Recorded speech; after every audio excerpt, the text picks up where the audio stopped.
While the common people of Jotapata heard Jesus and his apostles gladly, and many accepted the gospel of the kingdom, it was the discourse of Jesus to the 24 on the second evening of their sojourn in this small town that distinguishes the Jotapata mission. Nathaniel was confused in his mind about the Master's teachings concerning prayer, thanksgiving, and worship, and in response to his question Jesus spoke at great length in further explanation of his teaching. Summarized in modern phraseology, this discourse may be presented as emphasizing the following points. 1. The conscious and persistent regard for iniquity in the heart of man gradually destroys the prayer connection of the human soul with the spirit circuits of communication between man and his Maker. Naturally, God hears the petition of his child, but when the human heart deliberately and persistently harbors the concepts of iniquity, there gradually ensues the loss of personal communion between the earth child and his heavenly Father. 2. That prayer which is inconsistent with the known and established laws of God is an abomination to the paradise deities. If men will not listen to the gods as they speak to their creation in the laws of spirit, mind, and matter, the very act of such deliberate and conscious disdain by the creature turns the ears of spirit personalities away from hearing the personal petitions of such lawless and disobedient mortals.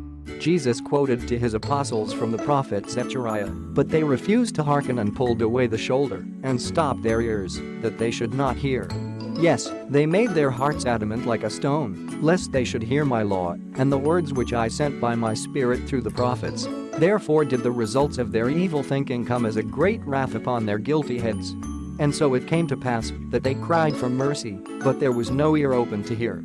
And then Jesus quoted the proverb of the wise man who said, "He who turns away his ear from hearing the divine law, even his prayer shall be an abomination." 3.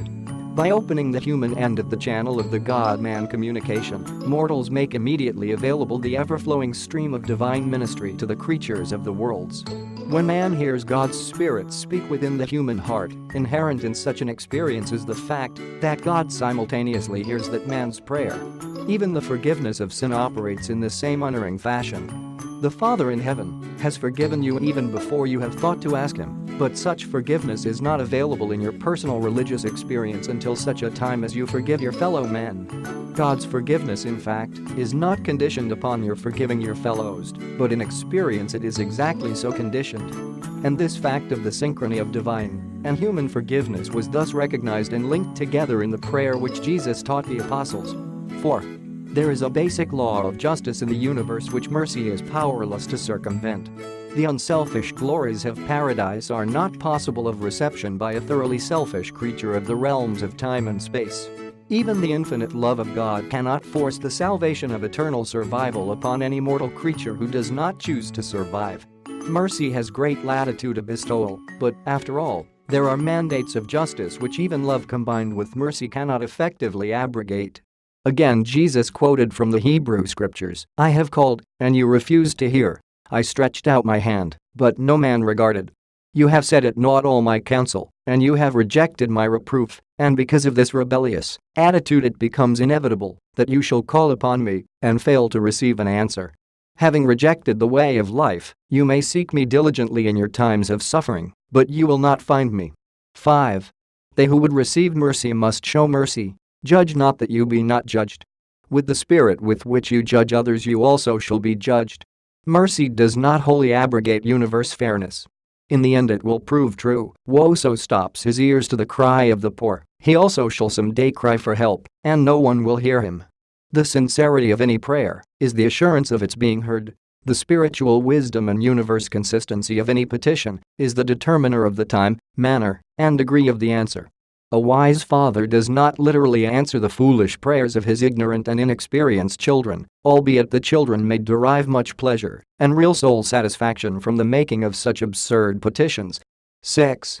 When you have become wholly dedicated to the doing of the will of the Father in heaven, the answer to all your petitions will be forthcoming, because your prayers will be in full accordance with the Father's will, and the Father's will is ever manifest throughout his vast universe. What the true Son desires in the infinite Father will is. Such a prayer cannot remain unanswered, and no other sort of petition can possibly be fully answered. 7.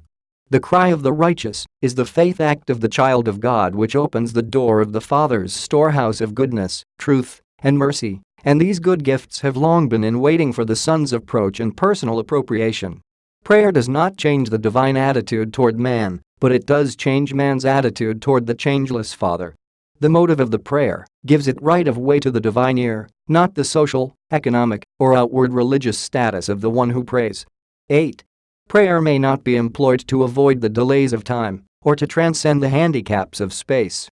Prayer is not designed as a technique for aggrandizing self or for gaining unfair advantage over one's fellows. A thoroughly selfish soul cannot pray in the true sense of the word. Said Jesus, "Let your supreme delight be in the character of God, and he shall surely give you the sincere desires of your heart." Commit your way to the Lord, trust in him, and he will act. For the Lord hears the cry of the needy, and he will regard the prayer of the destitute. 9. I have come forth from the Father. If, therefore, you are ever in doubt as to what you would ask of the Father, ask in my name, and I will present your petition in accordance with your real needs and desires, and in accordance with my Father's will. Guard against the great danger of becoming self-centered in your prayers. Avoid praying much for yourself, pray more for the spiritual progress of your brethren.